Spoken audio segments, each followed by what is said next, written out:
But so we started Optimum Outreach at the beginning of this year. I met KZ. I was managing artists at one point, and I went to a listening party with a guy that we know named Pharaoh. He's tall, and everyone's short, and he looks a bit older than most people. And I'm in a suit, so literally. And then he told me, "Oh man, I'm 30-some years old. I got kids, my wife at home. I'm an executive. I'm like, why are you here? Literally, why are you here then?" But he was cool, so we added each other and stuff. And fast forward, he reached out to me in December of 2019, and he said, "Hey, I have this idea. I've kind of done this before, and I want to reinvent the wheel, but do it the way I want to do it." So I was like, "All right, cool."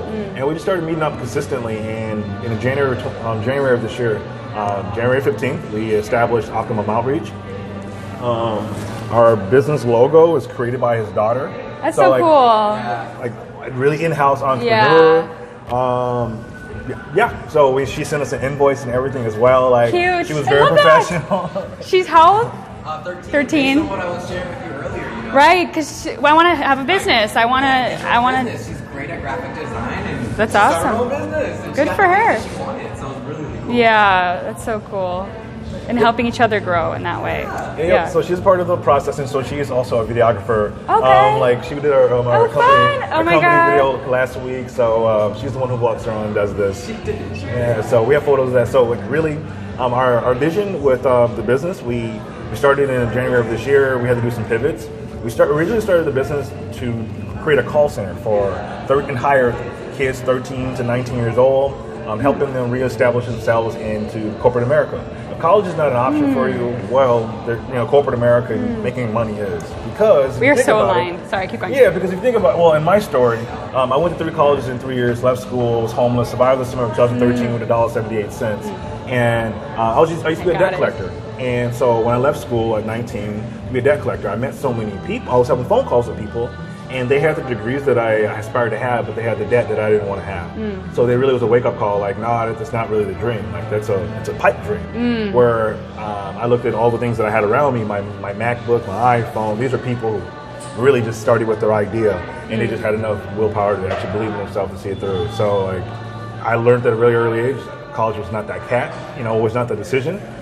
23 years old, I filed Chapter 7 bankruptcy. So like my perspective and perception when we were like saying, hey, we're going to create a system where we're going to really empower kids to not go down that route. And if they don't, even if they choose to go down that route, they can at least have entrepreneurship as a driving force to wherever they be.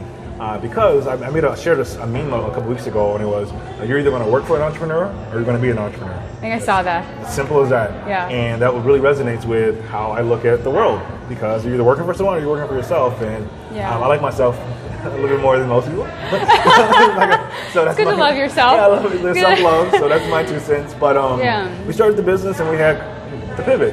In the beginning, in March, obviously COVID hit. Yeah. And so we had to take a drawback, and we started to hit the phones, and then it became very tedious where obviously we were looking to hire kids to do, teens to really do majority of the works, and our youth, we had to do another pivot. So we created the ambassador program, which is the referral program of literally how we met. Which is kind of seeing the fruition of all right, this is actually working, this is momentum. How do we scale this? And so that's where we're at right now.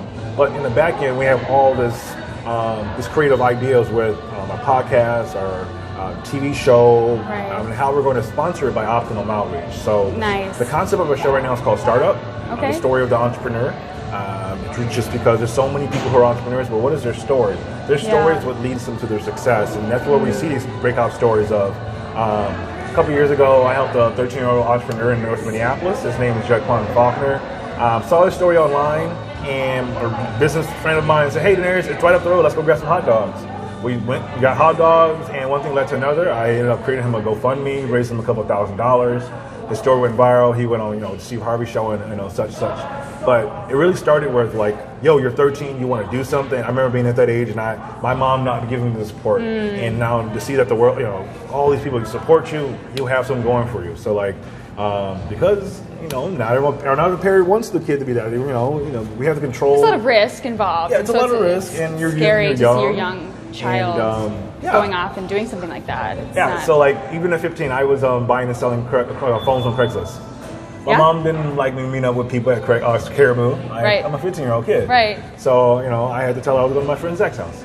So, but I understand it. But so basically, we had that pivot this summer with our business, and we want to do some cool content.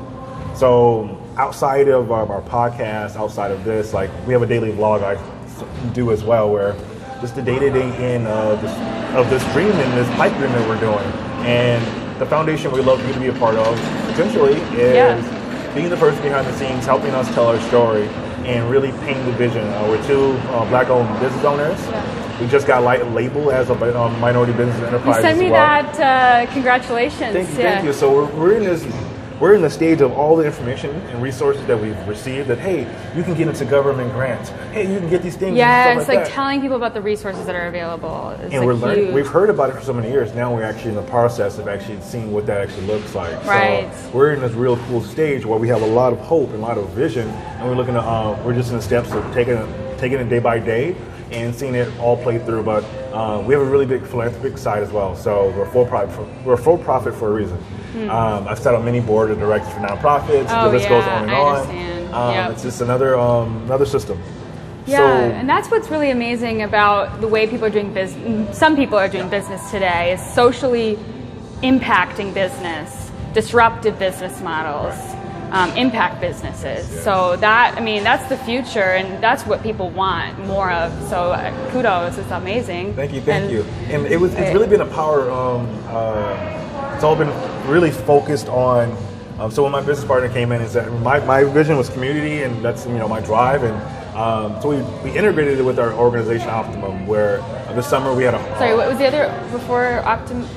You had another organization before Optimum? I didn't track what you just said. Sorry, I said. Okay. I think he was saying that he in himself personally is philanthropic. Okay, before you've always been philanthropic? Yeah, correct. So okay, I'm a community activist, and so Got coming it. into being a part of the partnership, I wanted to make sure we integrated that with a for-profit business. We really believe that you can do good while doing good. Yeah. And so this summer we did a homeless survival kit drive. We were able to bring in one of our volunteers, and she's now an ambassador over in the UK, Taylor Johnson. But she was able to actually reach out to organizations. We got over $2,500 worth of Diva cups donated, which are obviously very needed for feminine products for people who are homeless. Yeah. So we were able to get some products out. We created about 80 supply kits and gave them out to people in downtown Minneapolis, North Minneapolis, and St. Paul. It's cool And initiative. because I live in North Minneapolis. Yeah. I see it every day. Yeah. And a lot of the people that are on the side look like me. And I once was there as well in the ways that I was. Yeah. And so it's just paying it forward. Yeah. And it's been a very humbling process. And then on May 25th of this year, George Floyd was killed. May 25th is also my birthday. Really? Yes. Wow. So as I'm celebrating my birthday, I'm getting text messages from, hey, did you see what happened up the road? And so we went to the store. We went out and got supplies for protesters, goggles, tear gas, water bottles, chips, and gave back to those who were protesting. I also was protesting out there as well. But we really put our money where our mouth is. Where again, we're no different than the cats that's out there trying to do good.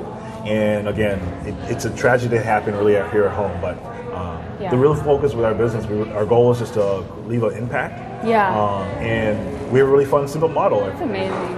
Telecom is a service that every business needs. Right. And with COVID happening this year, obviously we're online and more than ever right now. Wow. So you mean telecom is the method for you reaching people, but at the end of the day, it's not the complete impact. It's the means to get to I would say the businesses. It's a profit center, It's a profit center. right? To allow us to fund our philanthropic endeavors. Yeah. Does that make sense? As well as a connector, right? Because It's a you're huge connector. yeah. Yes.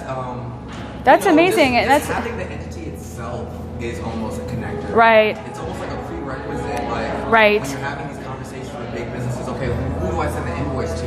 Right. And it's like, Casey. It just means. Of course, yeah. You want to have. have I mean, everything set up. right. Well, in an organization, it has a larger purpose than just you two as individuals. Yes. There's a purpose. There's a mission, and you're out to impact the youth, which is so amazing. I didn't know that about your business until just now, that you were very youth-centered. We should do a better job expressing that on our website. Yeah, I was going to say we should talk about like how to incorporate that without it being too like, oh, we're a youth program, because you also are this high level. Correct. You know, you're extremely like professional, forward thinking. You know, we're in these like high level spaces, and we're giving kids access to that. Yes. So it's like bridging those worlds. Right.